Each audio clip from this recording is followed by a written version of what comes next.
Marketing is not about making people want things. It is about making things people want.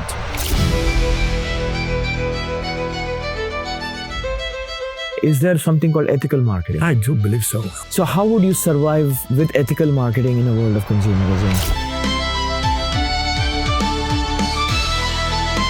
You talk about interacting with your customers. You say targeting, a marketing campaign. That's war jargon.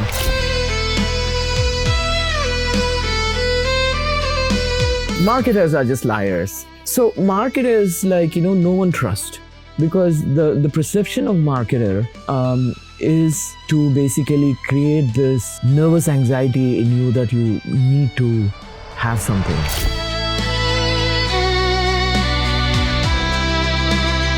We don't buy things just for, let's say, transactional aspects. But more often than not, we buy things to tell something about ourselves and to others.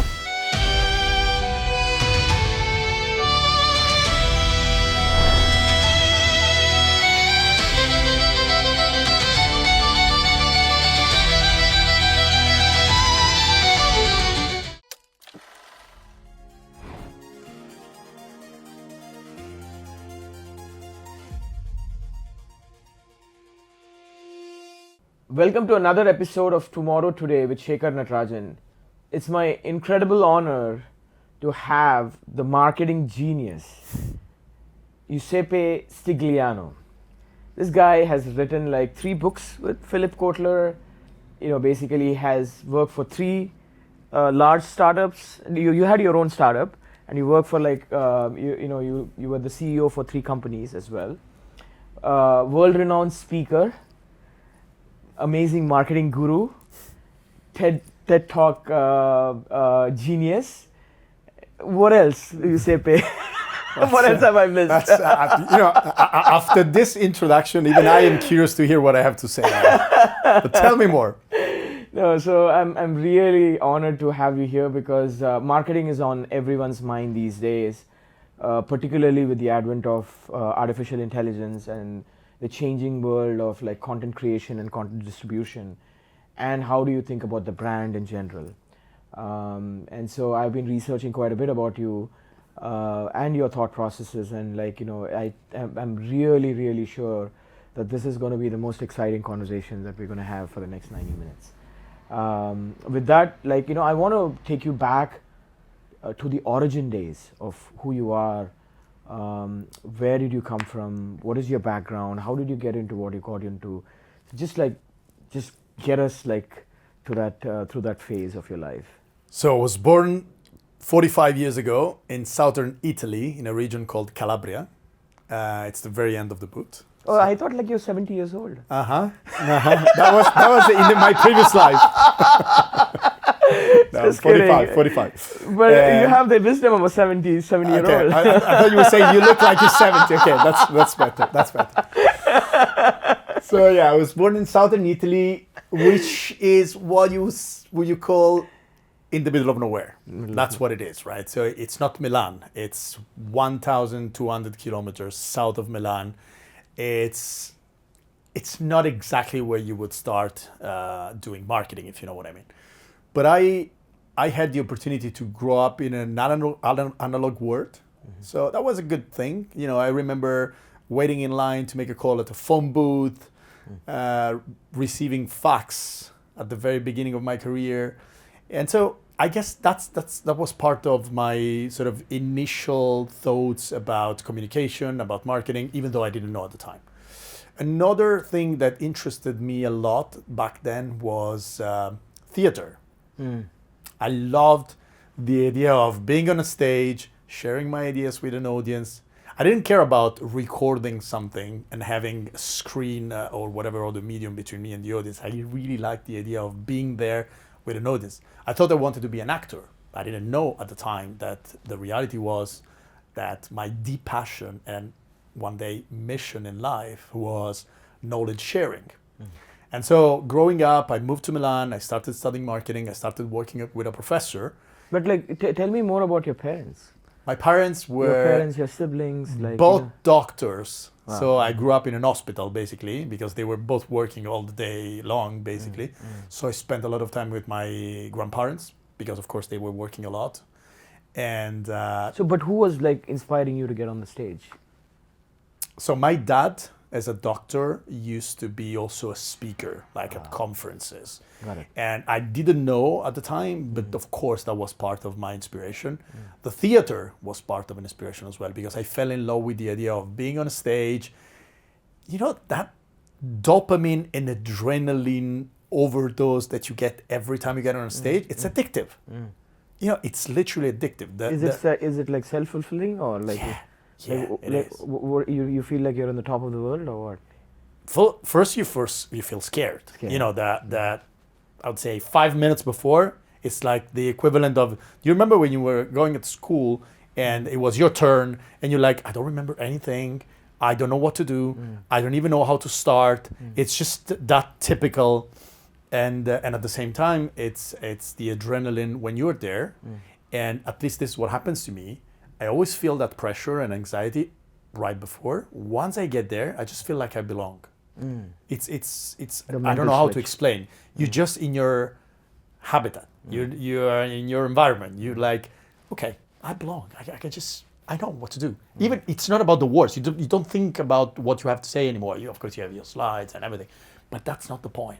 And Do you prepare lines?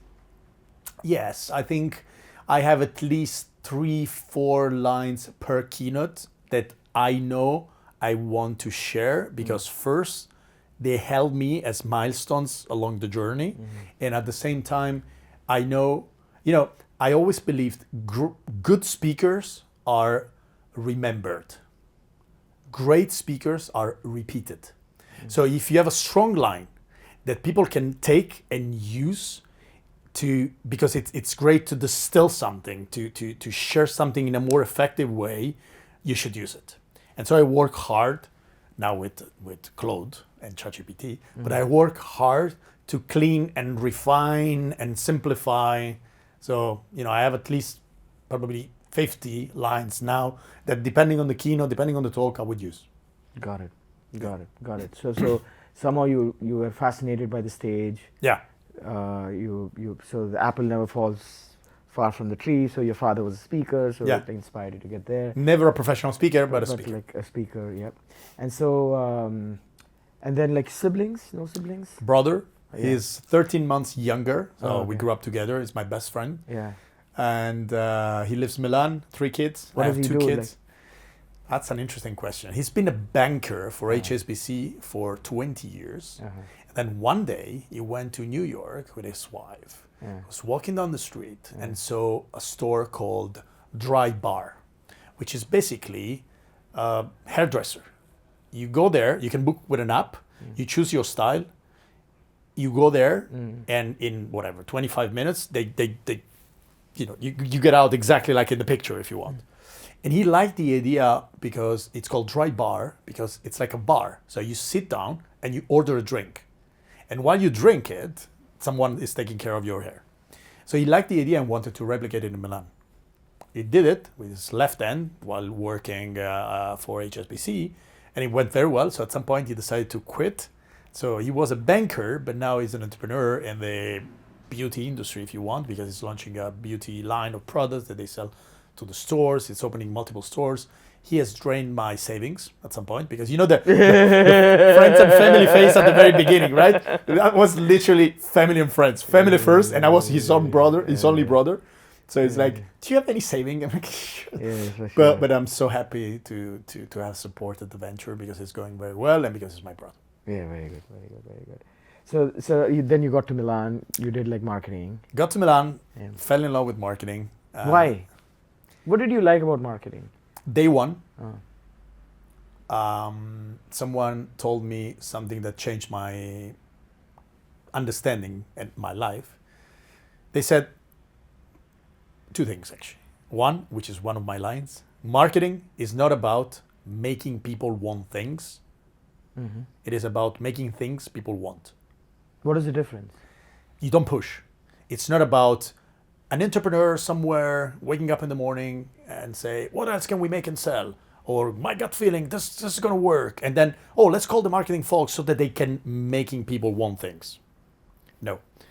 Especially today, in a saturated world where supply exceeds demand by far, you need a marketer who is the one in charge of knowing and understanding the market, sharing his perspective or her perspective with the entrepreneur, or being the entrepreneur themselves, and say, I've perceived this lack of offer.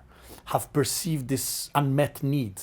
I've perceived this opportunity to do something in a different way thanks to AI, or there is a need that is met in a suboptimal way. Let's work together and come up with an idea. So the marketing guru, let's call it, is someone who understands demand, and then works together with the tech genius, let's call it tech for a while, for now, or whatever other skill, to develop a better, whatever better means, way to answer that question.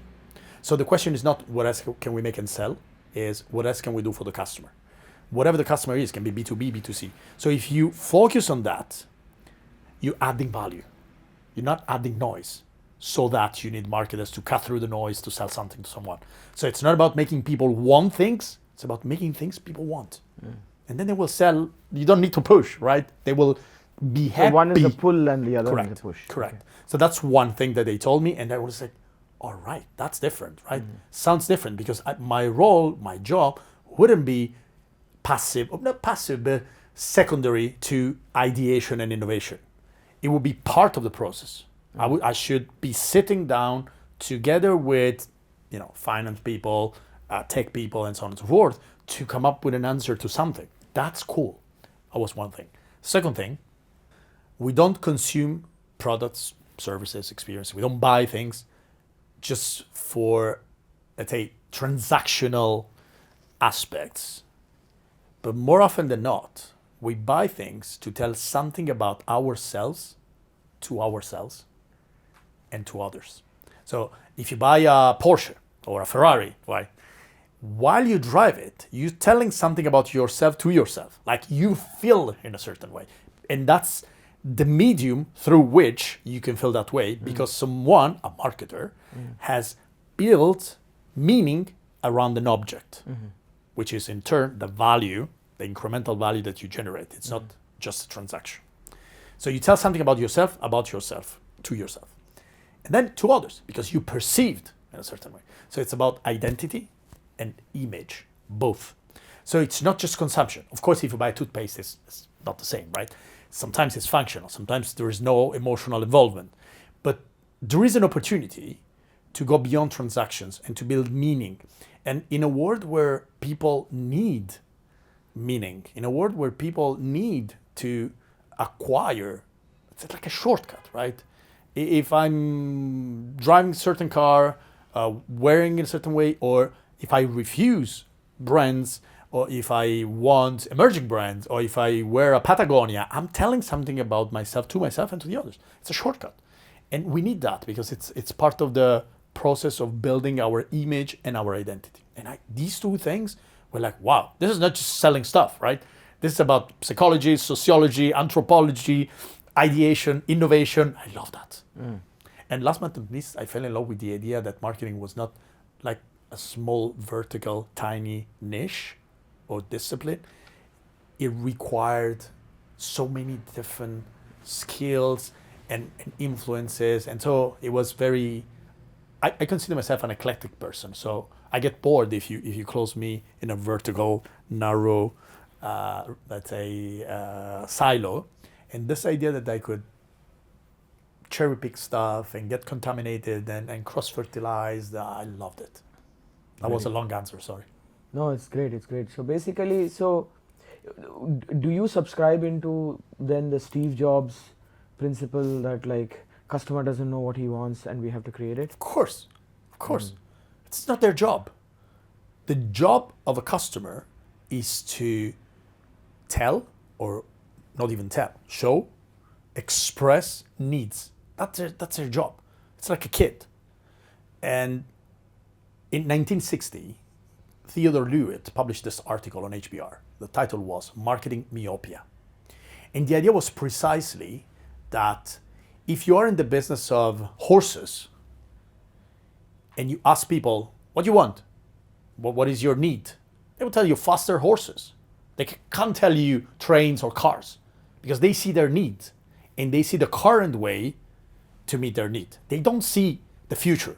It's the entrepreneur together with the other innovators, the marketers, who should say, hey, I think thanks to technology, we can meet that need in a different way. Faster, more efficient, more effective, whatever it is, right? And that's the famous Harry Ford quote who said, if we asked people what they wanted, they would have said faster horses.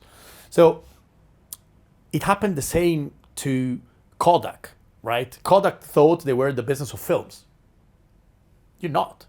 You're in the business of the preservation of memory. If, thanks to an invisible enabler called digital electricity technology, whatever, you can preserve memories in a different way, either you adapt or you die. Because your job as an entrepreneur, as a company, is not to sell products. It's to make people happy. That's your job. And if to make them happy, focusing on the need you're solving, you can do it in a different way, you need to adapt, or someone else will do it better than you. And that's what's happening with AI today, right? AI is an invisible enabler, the equivalent of electricity, of other invisible enablers of the past, that allows us to make people happy, if you want, in a different way. So for incumbents, either they adapt or they die. That's what it is. It's evolution. It's digital Darwinism. So tell me more about like, how is this different than jobs to be done, and how do you define jobs to be done for the regular user here, like the audience? I would say that the more direct and simple way to define it is, what is the North Star for you in your business? That's the way I frame it. So if the North Star, and again, I'm going back to the previous framework, if the North Star is what else can we make and sell, the job to be done will be related to that. So you will focus on promotions, pushing more, doing advertising, and you will focus on every single thing you can do to do more of the what else can we make and sell. But if your North Star is what else can we do for the customer, genuinely, because you take for granted that if you do something for the customer, that customer will be willing to buy your product. And at that point, you will be able to create value. And value is a trading. First is perception. That's why marketing is important. Second is a trading. You deliver value, you get something back. That something back is, of course, the profit of the company and everything else that we know. So I think the job to be done is both the cause and the effect of what is your North Star. Got it. So, but most companies seem to, like, you brought up the example of Kodak, and it is about like, capturing memories, not like essentially Selling films. Selling films. Most companies are caught in their own problems trying to understand their identity. Like, because you become a victim of the circumstances you live in. Like, you think this is my life. Correct. So how do you elevate that? Because, like, if I think about a company like Kodak, right, there is a CEO, you've traditionally done things, like, you don't revisit those realities, you don't question them because they're so sacred to the company, and then, like, all of a sudden, like, you're caught like napping, so to say, where the real purpose of your company was not exactly what you thought. You thought product is the company. Yeah. But the purpose is lost, right? So how do you, as a marketer, remind them of the purpose of the company? Like, what is the process? That's one of my favorite questions. All right. So every company at some point was a startup. Yeah. By definition. Yeah. There was at some point an entrepreneur, a spark, an idea, something. Okay. Yeah. But those days are typically forgotten at some point, which is what you say. Is it possible to reignite that spirit? Rarely. Why? Because every single company reaches a stage where you need structure, otherwise it doesn't work. And that structure is typically visualized, that's what I tell my students at UCL here in London, as a pyramid. You have resources, processes, and values. Resources are your people, can be tangible or intangible, right? It's your people, the factories, your brand, your credibility, your reputation, and so on. And the longer the tenure of everyone, the longer the time the company's been operating, the more you have resources. Then you have processes, which are the patterns of interaction of all the resources. The bigger the company, the longer the more they are, and they are your roots. They are what keeps the company there in the middle of volatility. So they are important, but at the same time, in a volatile world where you need to adapt, it's a legacy, right? It keeps you, so it's pros and cons. And then you have values, both in terms of what are the values that drive you, but also what is the financial value, how the company frame the concept of value. These three things are the problem. Why? Let's say you are Blockbuster. Let's say a startup knocks the door and says, hey, we are pretty much in the same business, but instead of creating traffic towards stores to rent a DVD, we deliver the DVD at home. And maybe one day we'll do the streaming. I don't know if they said that. They probably didn't know, but that's still a different business model, but same industry. Why don't we do something together? Now, I'm oversimplifying, but that's the point. Imagine Blockbuster. It's not just that they thought they were in the business of DVDs and retail, which was the case. Instead, they were in the business of home entertainment, which is the need of the customer. But they forgot that maybe. But it's not just that. It's that resources, process, and values played a role. Why? Because all their resources were hired to do a different job. They were skilled to do a different job. They were trained to do that job. So they didn't have resources able to deliver against different expectations and to do a different job. Their processes were designed for those resources to interact in an effective and efficient way. They were not designed to do a different job. Their values, in terms of moral values, let's say, they were cherry-picked to do a different job. And when it comes to financial values, imagine, you are a big fish that size, you are a market leader. You probably are thinking, wait a minute, there's this tiny startup who is operating in a collateral industry of delivery. How big is that market? Tiny. What is our pipeline to open, I don't know, 1,000 stores in the next 12 months in China and India, maybe? How big is that opportunity? Considering what we know, our resources plus value. At 100 times bigger. We should focus on that. It's just inevitable. And then you call the bank and say, hey, you know, we have a mortgage with you, but we have decided to change the business model. We have decided to deliver. So forget about the business plan that we gave you, upon which you gave us the money, because we're going to do. You would never do that. Last but not least, the average tenure of a CEO, CFO, and CMO is respectively 5, 3, and 4 years.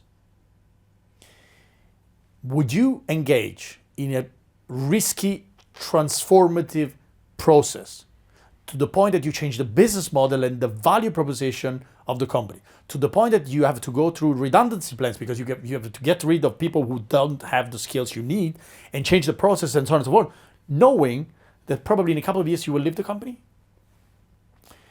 It's different if you're the entrepreneur. If it's your company, in that case you think long-term by definition, but still. So it's tricky. So to answer your question, how do you do? That's a $1 billion question. It depends. But what I can tell you is that the way I help companies doing that is not the romantic, let's reignite the spirit of the first day, because it never worked. I mean, not in my experience. It is more practical. I always say vision without judgment is called enthusiasm. That's another line. So what is the practical aspect of this? There's this concept called organizational ambidexterity, which says, in a fast-changing world, your job should be to be 70% even 80% focused on doing what you're doing. And always keep 20, 30% of the company in full exploration mode, which means checking the market, seeing what startups are doing, acquire startups, partner with startups, do acqui-hire of startups to bring in innovation. What you can't do is doing everything under the same roof. You need to spin it off.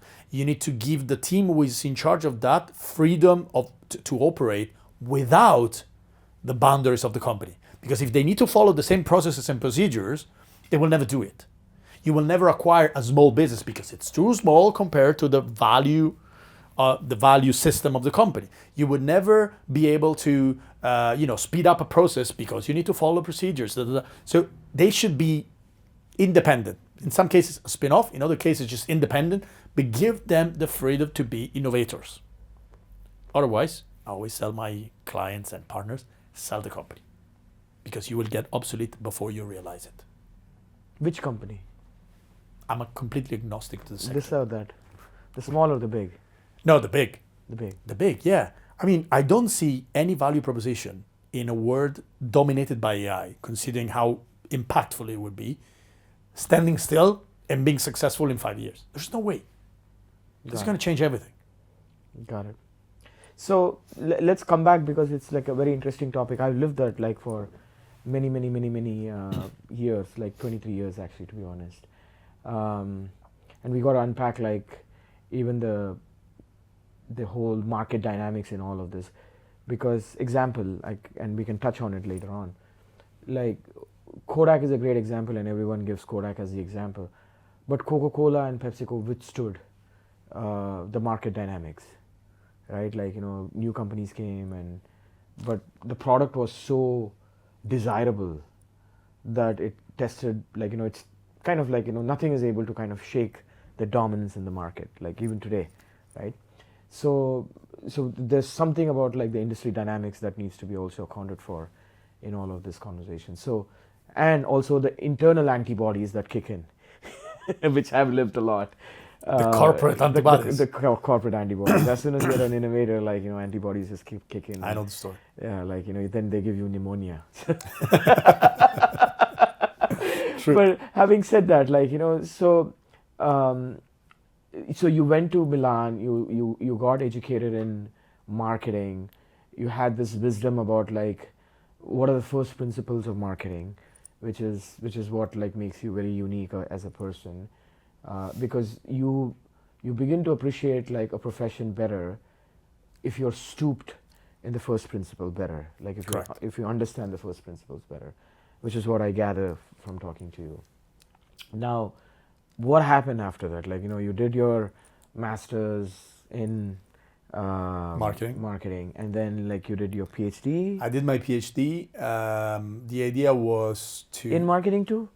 Economics, but yeah, but the focus was marketing and consumer behavior. Consumer behavior. The title of my thesis was The McDonaldization of Society. McDonaldization of the society. Yeah, the idea was if at the time everybody was talking about globalization, right? So the idea that the world would be flat, that everybody would eat the same food, speak the same language, and so on and so forth. So McDonaldization was a way to say, that was the title of a book, pretty popular book at the time. And so I worked with the author of the book, this professor at the University of Maryland. I moved there and spent some time working with him on the idea that the risks and opportunities of globalization, let's put it this way, in terms of culture, consumer behavior, language, all the implications on society and business, of course. Got it. And then what was the summary of the McDonaldization? Well, the idea was McDonald's was all about efficiency, predictability, calculability, and control. Control how? Like it's a franchise? Yeah. Yeah. That was insane. The level of control they had. Same hamburger, same sandwich, everything. And the idea was, if you are in the middle of nowhere in Africa or in Asia, they can set up a McDonald's. You can go there and find same food. It was reassuring, right? Okay. So the sort of the core of the thesis and the idea was, if you do that, you can scale and be the leader in the world, right? Which was the case at the time.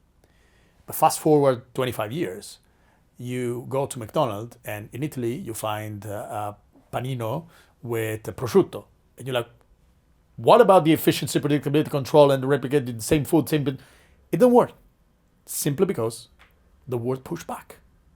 The people pushed back. We didn't like that idea that much. So globalization was an interesting vision. And of course, it was also a great opportunity for markets.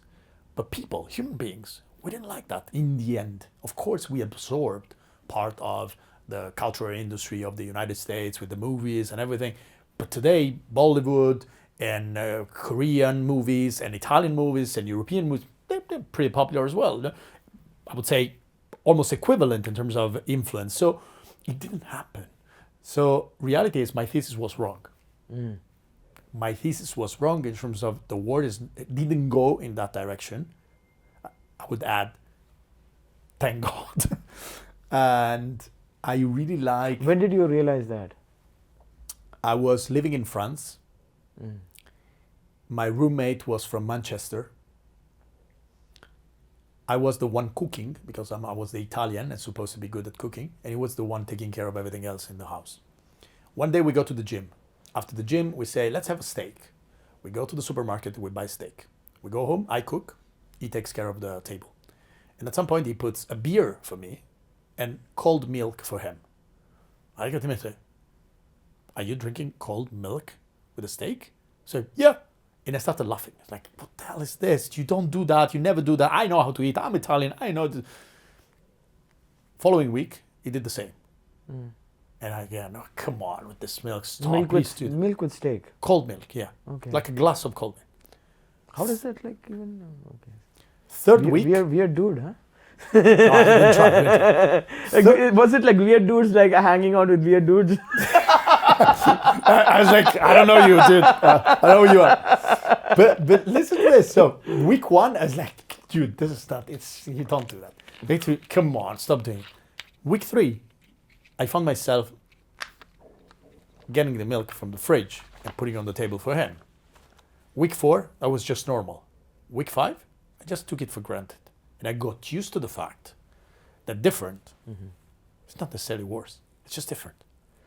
That's when I started realizing the importance. This was after your PhD? Yeah. Or during the Right PhD? after. Right after. Right. And did you go back and like No, I never did that. But I'm very genuinely open about the fact that my thesis was wrong. And I think this is part of growth and self-awareness, right? Accepting the fact that sometimes you're wrong and admitting it and being vulnerable about that. I think this is part of where I got lately. I wasn't like this when I was 25, of course. Because I was kind of reading about your theses as well and other things. I found it very interesting. What I liked about the theses was that it was kind of feeding off of the wave that Tom Friedman actually did, hey, the world is going to be flat and all that stuff. And it's very easy to fall into the trap that everything is going to be globalized and everything is going to be. But I'll give you a great example. And this was the example of Coke and the marketing debacle of Coke. Okay. So there was a big ad in newspaper that they put about Coke. So the guy basically is feeling very tired, is almost about to fall. Okay. The second image is he gets a can of Coke in his hand. Okay. The third image is he basically gets up with energy and starts running. Right. So now they try to run that ad in Middle East. And in Middle East you actually lead left to right. So what does it mean? I was very energetic, I drank Coke and I fell down dead. Exactly the opposite. So that's the cultural sensitivity that you need to have, right? So you always have to think global, but act local. That's why my thesis was wrong. So it's a pretty interesting fundamental thought. Sometimes big companies tend to miss because And that's why like a lot of these large companies, when they end up going to different countries and replicate the processes, Yeah. they're unaware of the cultural nuances, and also don't solicit the opinion of the locals, right? A very interesting marketing lesson, right? Like, so that ad is, we lost like millions of dollars, and like we had to redo all of it, and still like, you know, like Coke is like dealing with the consequences of that. Anyway, so now you did your PhD, and then you were part of a startup, or you did like you were the CEO of companies? So What right happened? after the PhD, I was still finishing my PhD, and I realized that I wasn't good enough to be a full-time professor. I was not. Why? Like, I think like you look like a professor and an actor. You could have gone both sides. You could have gone to Hollywood. No. So when you are a full-time professor, you basically do two things: you Yeah. teach, and you do research. and not do politics. Well, of course, and politics. Let's say three. I couldn't do politics. I was not good at politics, and I was not good at doing research. Yeah. So the only thing left was teaching. Tenuring in like, you know, universities is like oh my god, like Yeah, it's it's such a a lot of crazy politics. But I only loved the teaching part. Yeah, Why? Because it was a stage with an audience. got it. That was my real and knowledge sharing. That was my real passion, which is why I'm a keynote speaker today, right? It's same route. What I like about you is that like you're very self-aware. You know what Today, you're yes. saying. It took You a know, while. even at that time to have the common sense that like, you know, you may not like fit within that Oh yeah. norm. Oh yeah. No, that I realized quite. At the same time, I was still paid with my tuition, but basically it was PhD. You get paid. You work. Yeah. So I couldn't work for any company. So although I realized I didn't want to be a full-time professor, I couldn't work for any company. I couldn't send a CV. So technically, the only thing I could do was Do a startup. And or be an advisor. or be an advisor. But you're 24. Nobody would believe you, you know. And so I decided to start a company. And the company, together with a couple of business partners, and the idea was to do unconventional marketing. Again, everybody was doing the same thing. Incumbents were there. There were some emerging techs, because of course it was the beginning of digital, but also emerging different ways of doing marketing, different ways of promoting products, guerrilla marketing, we used to call it, viral marketing, and so on. So I decided to double click on that. We launched the company, and then after a few years, it went well. And after a few years, we started conversations with a large holding, and the holding was interested in acquiring my company, and that's how I joined the large holding as an entrepreneur at the time, right? They were like, we want you because you're an entrepreneur, you know how to start up a business, we need to evolve, we need to change things, why don't you work with us? And so I said yes to that. I joined the big holding, and I stayed 10 years with the big holding. And I became for the first time a general manager and then a CEO. And then... What was that name of the company? Was it? Well, the holding was WPP. WPP. And at some point I was the CEO of J. Walter Thompson, the advertising agency. So I spent a lot of time in London. At some point I moved to London. I was the global CEO of another agency. And so that was my life, right? And then one day I asked myself the toughest question you can ask yourself, as a CEO especially. If this was your company, would you hire you as a CEO? And my answer was no. Why? First, because I knew at least 4 people who could do that job better than me. Second, Why did you feel inadequate? so I've been living with my imposter syndrome forever, because I've always put myself into rooms I didn't belong to gain the right to belong, right? That's always been my strategy, right? I throw myself somewhere and then I figure it out. And I love that. I love the inadequacy, I love the adrenaline, I love the challenge, and then I love leaving that room saying, you know what, it wasn't too difficult, right? After, during the process. Because I think there is no way you can be a successful CEO or entrepreneur running your company unless you're fully focused. There's no way. That should be the first thing you think of in the morning and the last thing, and you should be all in on that. I wasn't built that way.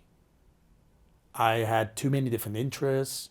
I had already invested in at least 5, 6 startups that I was advising.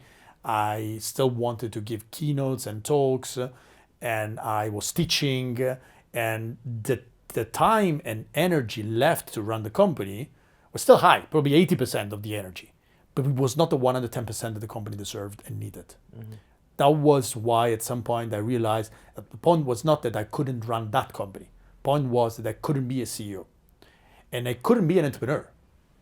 I had to be more someone with a portfolio career, because that was my DNA, that was how I was built, and that was the way I would fully be myself. Mm-hmm. And so I started brainstorming on an umbrella that would become my mission, and the way I frame it is knowledge sharing. That's what I do. I do knowledge sharing in 3 different contexts: lecture rooms, board rooms, and ballrooms. Because I teach, I advise, and I give keynotes. So it's lecture rooms, board rooms, and ballrooms. So and then so you left all of this because you felt that, like, the role of a CEO is to be 100% focused on, I think so. One thing and not like many things. I think so. Like, how do you think about like someone like Elon Musk, who has like so many navigations, So including 15 wives? First, I don't know. I don't know. Like, probably he's on to like wife number 18 now by the time, and children number like 25. 25, like with Alpha Z protocol, whatever names. Yeah. So that's an interesting one. So first, even in my job as an advisor, when they say, yeah, but Amazon is doing this, I always say, assume you're not Amazon. Assume you're not Elon Musk. Let's start from the fact that these are the one, not even 0.001%. Okay. So first, I don't know how he does it. I assume that he has some capabilities and skills I don't have. Let's put it this way. Mm-hmm. Second, I think you probably reach a level where you can hire very senior, smart, even smarter than you CEOs to do the job. And you manage to be present enough, but without telling them what they should do, or you tell them what they should do because they are hired to do what you tell them to do, and you manage not to sleep and to be fully dedicated to your ventures, not venture at that point. Point is, I also wanted to have a life. Mm-hmm. I also have 2 kids. I also wanted to travel the world. I had too many conflicting priorities to be fully dedicated to one or a few things. Mm-hmm. So it didn't work for me. I'm not saying it doesn't work for anyone, but I do believe you need laser focus if you want to be a CEO or an entrepreneur. You can have interests, but that should be your main priority, the company or the companies, and the one you would sacrifice everything and anything for. Otherwise, it can work. You can be lucky, but you drastically reduce the possibility for you to succeed. That's my... Mm-hmm. Or at least you need someone who is 100% dedicated and is either smarter than you or a yes man. But not both. Yeah. Very interesting. Very interesting. So you actually said you go to the boardrooms, you consult with them, you basically give lectures, and you also go and do what would I call keynotes, right? So which of the 3 you like the most? Keynotes. Keynote Speaking is the adrenaline. Okay. That's insane. So, but what do you give as a keynote? I love the word and I love the question, because that's precisely what a keynote speaker should do, should give. Many keynote speakers I see on stage, they are takers, they're not givers. They are there for themselves. They are there to show how much they know. They are there to teach. They are there to talk about their experience. That's wrong, right? That should be a means to an end. The end should be, what are you giving so that they can have some sort of transformation. They can do things in a different way tomorrow morning. which is the customer-centric approach that I brought from my previous life to the stage. What I talk about basically is, so the perimeter is business innovation. Why? Because I assume that my marketing background allows me to understand where the market is going, and I tend to then apply my lens, which is what I've learned, what I've studied, researched, investigated, this experience I have, to what I see, and to translate it into a language that the company would understand so that they can act upon those understandings. That's my job. I'm an interpreter, if you want. I try to read the market, thanks to what I've learned, my trips, the fact that I lived in 7 different countries in the last 20 years. So the cultural nuances, the respect for differences that I've learned, the academic rigor that I gained through the PhD, the hands-on CEO experience and everything. I try to use that as a lens so that my answer to the observation is not the same as someone else. And I try to use also my experience to make it actionable for the companies I advise and for the people in the room. So it's not just I'm going to tell you. So are you bringing the learnings of your boardroom appearances and the lectures to the keynote? Correct. So that it's not just someone telling you or giving you an interpretation of reality, which would be already a thing, but you deliver it in a way that is actionable, in a way that they say, this guy's helping me connecting a couple of dots. I know what to do tomorrow morning. That's my dream. So the lines, for example, are designed to do that. The concepts are designed to do that. The anecdotes, I share many anecdotes from my life, my grandmother and stuff like that, because I know that if you emotionally connect and then you summarize in a line, it will land differently. My public speaking coach always says, never tell a story without making a point. Never make a point without telling a story. If you tell the story and you don't make the point, people will like, yeah, nice story, but so what? So what? If you only make the point and then another point and then another, they will get bored. It's like a bullet points, right? Sure, you lost them, you lose them. But if you manage to do both things, and so it's the anecdote so that they emotionally connect, and then it's the point where you show that you actually know what they are going through. And then maybe it's a line so that you fix it and they can repeat it to their teams, to themselves. That's a dream. Got it. So is it not a little conflating in the sense like contradicting to your original thesis of like focus on one thing and not like on the other two? Like if you were to only do keynote, would you be effective if you didn't do the other two? I think the one thing I do is knowledge sharing. Okay, so you don't do keynote. No, I don't see myself as someone. I see myself as someone who shares. You like to share. Yeah. But like basic, so that okay. My bad. My misunderstanding. No. It's just I'm agnostic to the size of the audience. If you want, I'm sharing my knowledge now. I'm learning from the questions. I'm learning from your experience. That this idea of deliberate learning is part of my life, right? I tend to learn something from every single situation, from every single. So the more you receive from the audience every time, the more you can give to the next audience, right? So my laser focus is knowledge sharing. I'm completely agnostic to the size of the audience. But if you ask me where you have the most fun, energy, adrenaline, I tell you the stage, like the big stage, the keynote, the people in the room and so on.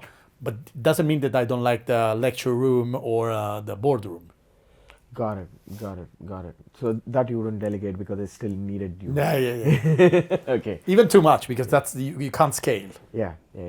So the how many companies did you consult so far? 300 or 287. 287. 88. Today will be 88. Oh wow. I'm keeping track. So like any big companies in all of that? Like all of them? 80% are big companies. Okay. I don't have a lot of experience with small, medium enterprises. So when you go in, like what are you chartered to do there? So for example, in the afternoon, I'll be talking about, in a nutshell, the world is changing faster than your ability to innovate. Mm-hmm. So how do you do? Mm-hmm. What are the guiding principles? And that's the general. And then considering that, They operate in a very regulated industry. They have a strong retail presence, which is both a liability and an asset. They have aging customers because the next generation is not using their product. So they have specific issues, right? So the concept is the world is changing faster than your ability to innovate. Considering your business, what are the guiding principles? That's the structure, right? And so, yeah, that's what I'm going to talk about. And this is a keynote, but it's the beginning of a journey because I will spend in total 8 days with them from today to the end of the year, advising the leadership team on this topic. So how do you respond to the fact that, like, I also have experienced it. The boards believe a third party's, observation about things versus your own internal teams. Like, very often, and I'm not against like Accenture's and McKinsey's of the world and others, but I always feel that, like, those companies are like one of those guys who just show up, take your watch, right? Look at the time, and then they tell you the time. So you're giving them your watch, which is your money, right? They're looking at the time and they're telling you the time. So, do you need that kind of reassurance from outside to understand a problem, or should you not be, just like you said, right? Like, I was self-aware that I would be a bad professor, and hence I have to basically redirect my life. Well, I would be a very lousy CEO because I have so many different interests. So you were self-aware and you were redirecting yourself into the direction of where you wanted to go. It was self-actuated. Yep. It was not like driven from outside. Yep. So why do people rely on external parties to come and tell you what to do? Can they not figure out what to do themselves? So there are different layers. Layer one, sometimes you need the stamp of the BCG, Bay, McKinsey, and the likes.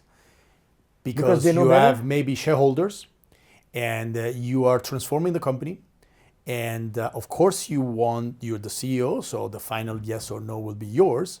But if things go south and you can say, guys, McKinsey confirmed that this was the good decision, it is to some extent and in certain rooms a way to lower the pressure. It's a CYA? Cover your ass? Oh, yeah. That's precisely what it is, in some cases. Yes. In other cases... Liability reduction. Correct, liability reduction. In other cases is genuine validation, meaning, I think this is right, but I welcome an external eye on this, an external perspective. So it's genuine in those cases. In other cases is, I really don't know what to do. And so I need someone who helps me. Now, before 1970, a consultant was someone with gray hair, with a lot of experience in an industry, who could consult because of the experience he or she had. After that, because of globalization, McKinsey and BCG and the likes invented the supply chain of advisory and consulting. Why? Because the world was flat. And something that would work for a bank in Hong Kong would work for a bank in New York. And so they could replicate. So they could just hire very smart kids with top grades from top schools, teach them what to do. And if one of them would be burned out, you could just change the guy because it was a supply chain. What's the prerequisite of this? Stability. Because you replicate. But in this world, that doesn't work anymore. If you add to that the fact that the time and material business model where you bill hours, you make clients pay for an output, not for the outcome, for the output. AI is killing that. You see the perfect storm for consulting firm and advisory firms. Why? Because they cannot charge you the output anymore, because the output can be done by Claude in no time. And so it's no longer about how many people for how much time and how many reports and how many and the time and the watch. Doesn't make sense anymore. So either they commit to the outcome or they have no job in the future. That's how I see it. So if you ask me, I think company will still need advisors and consultants. Not the same, right? I'm an advisor, meaning I show up once a month or once a quarter and I advise. I'm not a consultant. I don't follow the rollout of the project. It's not my job anymore. They will need both to get an external perspective, to get validation, or to get approval in some cases, or to get an answer. It will always be the case. But the business model, the way it works, it will be very different in the next few years. And probably we will go back to the ability of someone with more experience to read the room, understand the concept, understand the evolution of the industry, understand the market, and tell you, hey, you've been too much on your product and you forgot that your job is to make your client happy. Sorry to say, but there is a new way to do that. Have you ever thought about it? And they would probably tell you, of course, dude, I'm not stupid, but I'm not doing it for this reason, this reason, this reason. Very good. Let's focus on those reasons then. Because if you don't do it, you will be obsolete in no time. That's more or less the way I see it. Got it. So of the 300 companies or the 288 companies that like you have consulted, what's the pattern? There are plenty of them, but the journey is always what I've said before, right? Every company's been a startup at some certain point. The more you grow, the more you need structure. Otherwise, it doesn't work because you cannot manage people. And that is when you start diluting the original dream, but there is no alternative. And then at some point, you hire people who are very good at doing what you do today. You design processes to make it very efficient, scalable, economies of scale, scope, and learning. And at some point, you end up being very good at doing something. But if the competitive advantage that you have is no longer sustainable for 25 years or 50 years or 100 years, it's transient because the world changes. You end up being a legacy incumbent company, slow elephant, and you struggle. So the world changes faster than your ability to innovate. So what you do?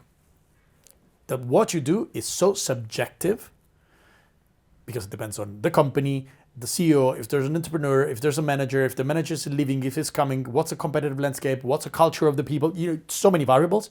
They need help to figure out what's the answer. But the pattern is the same. Got it. So how do you like deal with companies like Coke, P&G, Unilever, which is evergreen? You probably always need a tissue paper, irrespective of what it is, right? Yeah. You probably always need like some sort of a refreshment, right? So are these more sustainable businesses and business models, or like do you also see that getting like? So, first, if you are that big in terms of market share, simply the fact that people aged 12 and below are less interested in your product is a massive problem. Because even if you miss 0.5% of the next generation, you are basically putting the company, jeopardizing the future of the company. Because you're that so big that so the fact that you're big and you've been successful doesn't mean that future success is guaranteed. So okay, you need maybe Coke is a bad example, like tissue paper. Okay, so we're talking about the product now, not the brand, right? So assuming that we will always need a product, by definition, it would be a saturated market. So by definition, there will be a lot of competition. So by definition, there will be a race to the bottom in terms of the cheapest option, because people are not buying value and brand, they're buying the solution to a problem. So that would be what we call a red ocean with many sharks eating meat and so on and so forth. So that's very interesting scenario for a marketer because there is no possibility to build a brand. There's a lot of competition. It's a saturated market. So it's interesting, but also very dangerous because the minimum the dynamics, So it's still an interesting scenario, right? So I agree with you. People will always need that, but it doesn't mean that there is no room for people like me to advise, help, support, inspire, because again, there is a very intense competition. But the commoditization of the market is the real problem, and it's inevitable at that level. Yeah, got it.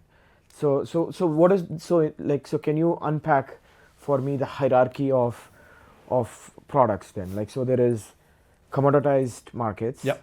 Then there is sort of like let's cyclical or like what routine. Yeah. Like consumer products. Yep.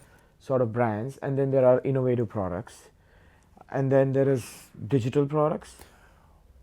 I don't see digital products as a standalone category. I would see that there are commodities. Yeah. which is your tissue papers. Yeah. And all those guys. Yeah. Okay. And in that case, it's basically you're trying to protect against commoditization. Yeah, you try to build a brand knowing that the brand for toilet paper is, it's relevant because Yeah. you're still telling a story. And they would want like more babies to be born, so more asses to wipe. And Depending on the product, it depends on the product. Yes. Then at the opposite of the spectrum, Yeah. you have hyper luxury, Yeah. which is all about status. It's all about, it's all about if you know, you know. Symbolism and identity. And beyond, because it's literally in the if you know, you know, meaning symbolism and identity is more the -1, is when you wear a certain brand or drive a certain car because you want others to perceive you, But the hyper luxury is beyond that. It's they don't look like they're rich. It's beyond that, right? And they go to places that 99.9% of people don't even know they exist. Okay, so it's no. And then you have all the nuances. I wouldn't classify digital products as something different. It's part of the story. Everything it can be a digital product, meaning You would have digital experiences, but not digital products. Digital experiences are like basically blending the physical and the digital. It's not blending the physical and the digital together. Like digital product would be like something like a PayPal, like Uber as a mobility company, right? Those are, I think, like still susceptible to market dynamics. So tomorrow, like let's say, like someone is like I come up with a better version of an Uber app. Uber spent like I don't know like gazillion dollars and losing a lot of money to build that app. In the modern AI world, I could probably build it like cheap, with like 10 people in my shop, and that is a market like waiting to be like nailed. Or like if I have a payment company, all of the responsibilities of a payment company, I can now do it on chain in a different way and use altcoins and so there's a different kind of market dynamics there. So that's why I brought up the whole concept of a digital product, because the digital product has different dynamics now in the AI world. It was already digitally native, meaning fewer people were needed to kind of like give it the economies of scale and scope. In the world of AI, and the agentic world, it is even more susceptible to be disrupted even further, to extract more money. Totally.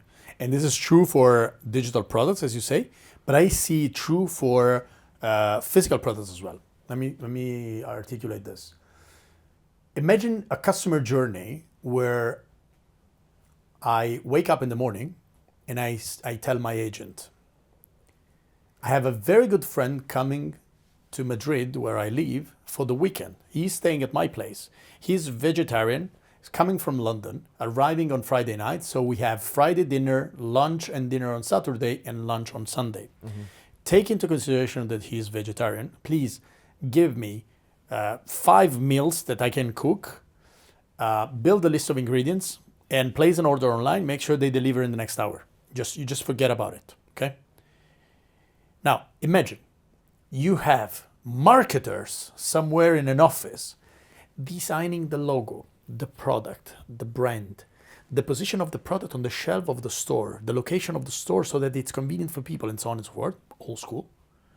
And everything is created, engineered, and designed to seduce you as a human being, because you were the person buying those products and finding the store convenient and finding the logo attractive and so on and so forth. And on the other end of the spectrum, you have human beings completely offset, delegating that role to their agent, which is not seducted by the same features. So even if you're making tissues, you could be impacted, because the market dynamic, the way people buy, the consumer behavior will be totally different in the next months. We're not talking about years. We're not talking about 10 years. We're talking about today. And so that's why I believe that this is such an incredible opportunity for everyone on every single side of the table to come up with ideas, to innovate, to experiment, to find solutions. to find better ways to solve all problems. Yeah, very interesting. So let's switch to Philip Kotler. How did you get to know him? How did you write books with him? And the guy is like the god of marketing. So first, I'm 45, he's 95. 95. Yeah, so 50 years of... I thought I'll go and write a book with him too. Maybe too late, sorry. I really hope I'll get to 95 and write a book with people who are 45, because it means that my ideas are still relevant, which is his case. It's just, do you remember that movie Sliding Doors? Yeah. The sliding door moment is when you just end up being in the right place at the right time and you play your cards. That's what happened to me. I was at a conference. I gave my talk. Well, actually, I was preparing my talk, and they told me Philip Kotler would be in the room. I'm like, what? Imagine, I have a PhD in marketing, and Philip Kotler is in the room. It's like you tell a kid, hey, you can go to the garden, there is Spider-Man there to play with you. Or Jesus is standing. Yeah, exactly. And okay, so my superhero is there. Wow. And so I was, of course, very scared. But keynote speaking was my thing, right? I really love doing that. So I was preparing, gave my talk. And at the end of the talk, he said, congratulations on your talk. He came and said that to me. That was the 92nd best time of my life. Because after 90 seconds, I realized that he was saying congratulations to all the speakers. So I was like, wah, wah, wah, wah. And then I did just the sliding door moment. The guy was signing some books, some behind the scenes, like in a room. And there was a young lady trying to move a box full of Kotler's books, like signed, from one place to the other. And I did what everybody would do. An act of kindness. I said, can I help you? Like, that's heavy. She said, yeah, please. I took the box. I said, where do we go? Yeah, come, follow me. I got to a car, which was parked right in front of the venue, with a driver, like a Uber probably, with a driver, like black car. And the driver took the box from me and put it. And the lady asked me, are you coming to the dinner of the event? And I'm like, sure, that's my once in a lifetime opportunity to have dinner with Professor Kotler. I'm one of the speakers, so I'm invited. He's like, oh, that's great. So I see you there. And then he asked me, do you have a car? Now, my car was there, like parked 2 meters from the car I was. I realized the situation. I said, no.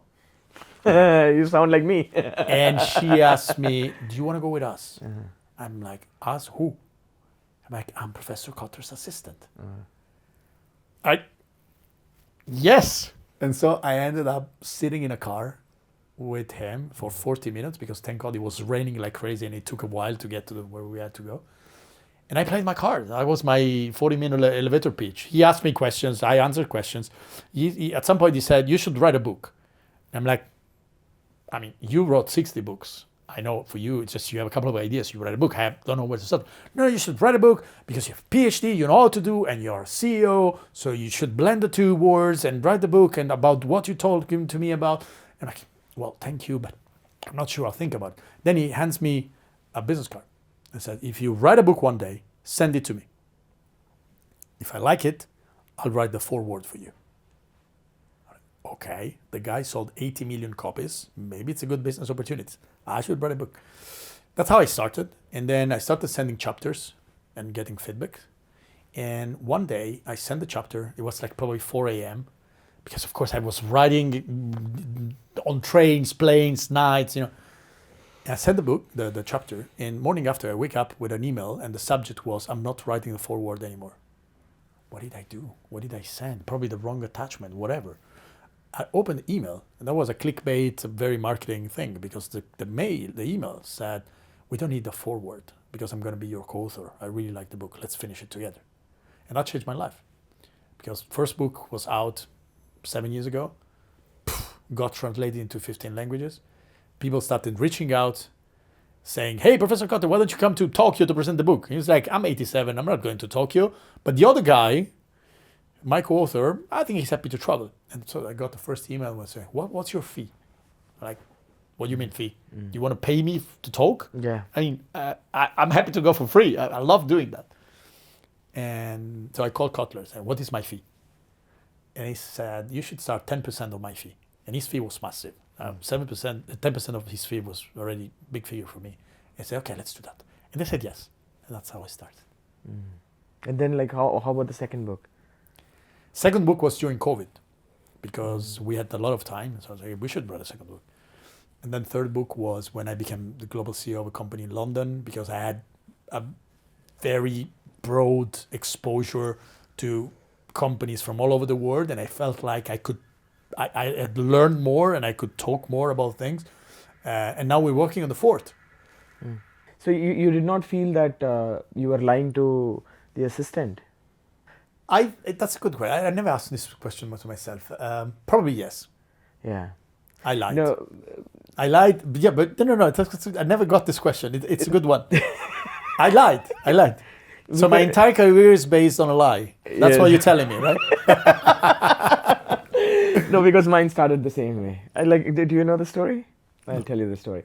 So I was actually, I was in Atlanta. I went to Georgia Tech, and the backstory, I think you can watch it. It's like publicly out there. I was sitting in the lab with like a lot of friends in 2001. The .com bubble happened, and all my seniors in Georgia Tech they were not graduating. They were like hanging on to their graduate research assistantships. And so none of these guys left. So basically the funds in the school was limited for new incoming students. And the Georgia Tech ISY program, the industrial engineering program, is quite reputed and like very smart guys. Everyone is a smart kid. And they were like, I think that year we had like 13 Indian kids in a class of like 90, which was lower than usual, but extraordinary kids. Extraordinary, because it's ranked number one for the last 20 years prior. Wow. Right? So, like none of us got, except like a handful of them who were doing PhDs, right? And they had already gotten it. Like, I think only 2 of them had it. So like 11 of us didn't have anything. And so we were just like hitting every professor, no professor would answer. So one of my friend who ended up being my roomie later on, he walks in and says, this guy is actually going to be visiting Dr. Rao Tumala at 3:30, and he's in metallurgical sciences, and he has his appointment, and they were all talking because that guy is a roommate of another guy who's in the lab. And I'm like hearing all of this, and I'm going I gotta then I go check up online on this professor, and this guy is like the god of IBM who started this lab. Packaging research is not like regular packaging. It's like, how do I put electronics in a smaller form factor, which was kind of the era of like getting the cell phones, like the smartphones, right? And so I said, you know what, like that guy is going to come out at 3:30. So I'll get to like say hi to him and I'll figure it out. I was so desperate, by the way. So I go sit at 3:20 with my resume in hand. Angie Bauman, the lady who's actually the admin, asks, "Are you Ankur Agarwal?" I said, "Yes." And I sit there. No way! Seriously. I sit there all the time. And then like at 3:25, Dr. Rao walks out. He just finished up his call and he just walked out. And then I walk right in. And I say, "I'm not Ankur Agarwal, but I'm the other guy. And here's my resume, and I desperately need a funding. Can you take a look at it?" What did he say? And then he starts like, he really picks it up. Nice man. He just picks it up. And he's flipping, and I'm telling him my story. I think like it just like was glazing. He was just like, things were getting in and getting out. And then he just flips through all of them, and he said, like, if the guy upstairs gives you half the money, I'll give you the other half. I said, "Who's the guy upstairs? Is he God?" He started laughing. He said, "It's another professor. You got to go call." And so then he calls him and says, "I'm going to send this guy up. Can you take a look at his resume too, and see what happens?" And then so I go running upstairs, and while my friend, like the guy Ankur, was waiting and seeing the drama play out, because I actually chewed into his time, right? And then I come back, and then basically I bring the other professor. I go in, and basically they look at it and say, okay, like, we'll figure out and we'll give you some assistantship. Amazing. And then I had to pay $34. I still remember my life actually started with a lie too. I don't think, I don't know if it was a lie or it was desperation. It was like common sense maybe. Yeah. The way I like to call it is fake it until you make it. That's what it is. That's what it is. But like, it just, that was a life-defining moment for me. It was like. So we're both liars, basically. Oh, both of us. Marketers are just liars. So that's the question for you. So marketers, like, no one trusts, because the perception of marketer is to basically create this nervous anxiety in you that you need to have something. Like, there's a perception that, like, all marketers are out to sell you something. Yeah. Right? So how do you deal with that taboo that, like, marketers are there to get you? Because if you look at, like, Facebook, you look at, like, Google, you look at all these companies, they're all extractive economy, that they play psychologically, subconsciously on your mind, and try to sell you things that you don't want. They keep showing you ads all the time. They keep you running, like, scrolling all the times. So in the digital world, the market has become more perverse than it was. Short answer is I don't buy it. You don't I buy actually that. fight it. So what you describe is not marketing. Marketing, again, is not about making people want things. Yeah. It's about making things people want. Yeah. What you're describing, and again, even in the definition of Philip Kotler 45 years ago, marketing was there to create genuine value for the customer, not to get rid of what the company makes. Mm-hmm. That's the definition. Mm-hmm. So point is, what you're describing is not marketing. So what is marketing? Marketing is about creating value. Marketing is about understanding what people are lacking and figuring out how to produce it, to make it. Now, Even if you overgive it. that's the point. First, marketing is about 4 P's. Let me wear my academic hat for a second. It's product, price, place, and promotion. Yeah. Promotion is just one of the levers. Mm-hmm. Finding, defining, designing, co-designing, co-creating the right product at the right price so that you can make a profit and it can be a fair price for people. Mm-hmm. Distribute it in a way that makes it available for people, digital, physical, whatever, and then promote it. Now, if you take all these levers or these weapons, if you want, and you use it only to maximize your profit, to extract value, to manipulate people, this is not marketing. This is not because of marketing. This is you abusing something that was created to create value. So I don't buy, I don't respect any business who is solely founded on extracting value from people based on a symmetry. That I don't see as sustainable, because at some point it's a war, right? At some point either you get to the winner takes it all, which happens, or you just get... No, when the winner takes it all, it becomes more extractive. I guess so. Yeah. But that's 3 companies, 4 companies, 5, 1 per industry. That's what you can do. But I see AI, because of the democratization in terms of development and coming up with ideas and disruption that it brings to these guys as well, as an opportunity to democratize in a good way the market, so that more people were genuinely interested in making profit. Don't get me wrong, I want to make money and I like making money, but I just don't buy the fact that marketing is that perverse practice of manipulating and extracting value. That's not marketing. It's the abuse of something that was created in a different way. And I do believe that we can leverage AI and technology to do marketing in a proper way, which means even in a sustainable way. But you got to use the same tricks of the trade to actually do that, right? Same Like, weapons in a different way. But that's why I don't like to call them weapons. But sadly, most of the words in marketing come from word. It's like a marketing campaign.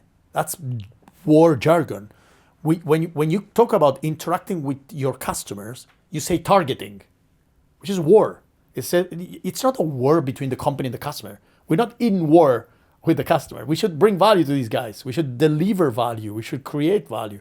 That's that's why I insist that we need to make that shift. But like, how do you understand the watermark between value and like excessive push? Right, like, you know, That's the compass and the radar. That's yeah. more. So example, right? Like, you know, Shein, as an example, right? Like, you know, it's like fast fashion. They just like sell you $5 stuff, and they keep giving you more and more of $5 because like you can afford a lot of $5 things, right? And it's like it's abuse of the system, giving you more than what you need, which is actually going to have unhealthy practices for the environment as a whole. Correct. But the problem is not marketing. The problem is No, the no, business I'm not- model. No, yeah. what I'm trying to Yeah, say is that yeah. that business model is not sustainable. If you double click on that business model, Well, you it's will a probably very- it's a very realize that they're. successful company. Yeah, because it works, and of course it sells. And the dopamine hit that you get when you buy stuff, but that's consumerism, that's capitalism, it's not marketing. You know what I mean? Yeah. It's that we have designed a society that works in a certain way, good or bad, and we're abusing the tools we have to do more of that. But that's not, you know what I mean? That's why I don't buy the idea that marketing is responsible for that. That capitalism pushed to the extreme. So, but what is the role of marketing then? What is ethical marketing? In that case, is push. so I how agree. would you define it? Is there something called ethical marketing? I do believe so. Absolutely. Like, what would you? How would you do? How would you actually? So, how would you survive with ethical marketing in a world of consumerism and capitalism? Patagonia. Yeah, but like that's one off. No, yeah, but that's the same that happens with the chains, right? These are the extremes. There are Yeah. some nuances, right? There are many companies who have realized that they can. So, can you go convince any company today that like people should buy less? No. Not more. No, that as long as the dominant business model is capitalism, that's a nonsense. It doesn't work. Yeah. It's So in a way, like our marketing. So what is the role of a marketer in that case then? Like how would you be like how would you look at yourself in the mirror and say like, you know, like I know that I'll give you my example. Yeah. My wife is the nicest person in the world. She's divine, to be honest. And her heart craves for simple things like animals, veganism, protecting the society and all that stuff. She's a banker by profession. And I said, hey, like, you know, you have an MBA, you're brilliant. She's lights out brilliant than me. Like, you know, my son got all inheritance from her. So, and she was working in a bank. And she started working in a bank, and then, like, you know, 9 months later, she comes and tells me, dude, I really don't want to do this. That's not for me. So she said, I said, what happened? She said, these guys are asking me to sell more plastic to all these guys, like credit cards. And I know that people already have too many credit cards. Why do I want to sell more debt to people? That's against my will and my ethics. And I simply refused to do it. And she just walked out. Beautiful. Right? So I wish more people did something like that. No. Yeah, I totally agree. Like, so her divinity, like, and I never said you should go work after that, because I felt like she's gonna lose. She wants to wake up and look at the mirror every day and say, I'm doing right by the society. And most companies fail to do that. So how, as marketers, our role as marketers, like, be, you know, kind of redefine in the future world, where AI may destroy a lot of these jobs, and our ability to afford may go down, but we are yet actually giving more things to more people and making them even more poor. How do we deal with that? Is it a philosophical question? It is.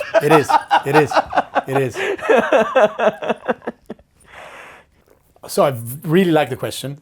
It is indeed a philosophical question. The reality is that, just to be very concrete, the vast majority of marketers are doing what they're asked to do. So if they work for a company that sells plastic, they sell more plastic because they need to pay their bills, they need to pay the school for their kids. That's their job and they do it. It's the same that happens to people who work for alcoholic brands or for tobacco, in the tobacco industries or other industries. You just do what you got to do because you need to pay the bills, and let's face reality. So we can't say that it's their responsibility to do what your wife wonderfully did. And they had the courage, the will, the possibility, everything to do it. So a lot of respect. Having said that, most of the people out there don't have that privilege. Let's face reality. So it's bigger, right? It's philosophical, as you said. Having said that, I worked for a company. I was the executive director Europe of an advertising agency, and the founder decided deliberately not to work for certain companies. Like, he blacklisted companies. That's a good example, right? Courageous, brave example. Another example would be, instead of asking people to buy more, you can educate people using marketing tools to buy better and to pay more for the same. So in theory, you can do the trade up of value, and so that you tell them, don't buy a new blazer every season, but buy a better quality blazer so we can better pay the people. But it's philosophical. It's not for everyone. There will always be someone who tries to hack the system. That's why I'm saying it's philosophical on the one hand, and it's beautiful, but it's also the system, the regulators, the government. We should change the incentives. Europe, for example. I gave a talk for the Independent Retail Europe Association recently. They're lobbying so that companies that are not operating in Europe respect the same rules, so that if everybody respect the same rules, the competition will be more fair, and at the same time we will avoid pressure to sell for cheap and to, make the company less sustainable and so on and so forth, because it's bigger than the role of a marketer or a CEO or a company, because these guys need to pay the bills, and let's face reality. So I want to ask you a couple more questions. Is it okay? Yeah. Okay. So you made a comment that there are more smartphones than toilets. Yeah. That's true. There are more smartphones than toilets in the world. This is insane. So how do you fix that? So first, truth is that typically the smartphone is used by one person and the toilet by. So it's true, but it doesn't necessarily mean what it meant. Okay. First, that was a powerful. Yeah. But two, we need to create more value for society. And I do believe there is a way, because we need to manage contradictions. I do believe there is a way to create profit for the company and value for society. There is a way. There is always a way. It's probably not the immediate answer. It's not the immediate solution, but it's definitely a way. And of course, you cannot use the toilet and the smartphone for the same purpose. So we still need both. But in terms of proportion, we should allow more people to have access to a toilet than to a smartphone.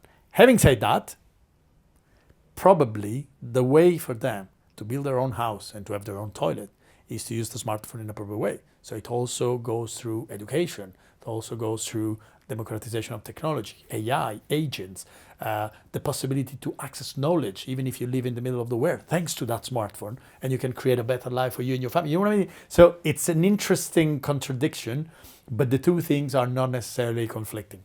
Got it. So I'm going to have rapid fire questions for you, and then we'll wrap up. So the brand doing the most interesting marketing right now, which brand would you say? Well, considering what we've been talking about, I love what Patagonia is doing. Patagonia. Okay. Do you know anyone in Patagonia? Yeah, I met some people, but not well. Okay. The retail format that will be most transformed by AI in the next 5 years? E-commerce. E-commerce. It would become a-commerce, agentic commerce. Got it. The biggest lie in the marketing industry today? You can create demand. Physical retail is dying, evolving, or being reinvented? Evolving. The single Kotler insight that has most shaped your thinking? Making people think, making things people want, not making people want things. Got it. Marketing or innovation, if you had to choose Drucker's most important function, which one would that be? Marketing. Business book that has influenced you most, which was not co-authored by you? Sorry, you cannot pick your own book. Well, the first marketing book I read, Marketing Management, the very first book from Kotler. Okay. The concept that is most overused in business today? Profit is king. Profit is King. king. Okay. So profit is not king As a consequence. as a consequence. Okay. Okay. AI in marketing, the greatest opportunity, the greatest threat, or both? Both. The thing AI will never be able to do for a brand. Taste. Taste. The most overmanaged organization that you ever encountered. The government. Public sector. Public sector. So chronically optimistic, is that a personality trait or a professional choice? It was a personality trait. It became a personal choice Got it. and professional choice. The company you most wish you'd been part of building. An Italian company called Olivetti, which inspired the world, including Apple, at the very beginning of the computer era. Okay. One marketing campaign from history you wanted to create. There's this Pepsi campaign where a kid in front of a vending machine wants a Pepsi, but it's too high. So he buys a Coke instead, which is lower button. And then he buys another Coke. Then he puts the two cans, jumps on them, and buys the Pepsi. Love it. Genius. Genius. Complete the sentence. Marketing would be better for humanity if... We focused more on what people actually need, want, and desire. Need, want, and desire. It's a lot of things. Yeah. Which is more important? It's the same thing, right? It's like expressing what they wish for themselves, right? Then it can be a want, a need, or a desire. Got it. So, what is your... like if you were to say you had learned something in the last 20 years, what is that one thing that you know now that you didn't know 20 years ago? Besides being a liar. That I made you realize just today. Thank you for that. That's what friends are about, right? That's what friends are for. I learned that when our brain or our body gives us the input of that's too much, stop, we're actually 70%, not 100% of our capacity. And this is because it's been developed to protect ourselves. So, it's a lot. You can still push. So I didn't know this. I intuitively experienced that. But now that I know, I systematically push myself. So even when I'm super tired, I'm like, dude, you can do at least 10% more. Come on. And I keep going. I keep pushing. I love that. Very beautiful. Listen, I think you're a wonderful guy and a very good friend. And I know that you're going to be super duper successful in life because of 1, your personality, 2, your energy, 3, your thought process, 4, your resourcefulness, 5, I think I think you have a genuinely good heart. And I'm excited to have spent the 90 minutes with you, and I got to learn so much about marketing. And I think there's going to be, probably we have to do another show. Let's do that. Talking about digital marketing. Okay? With pleasure. Thanks for having me. Thank you. Thank you. Ciao. Absolutely. Grazie.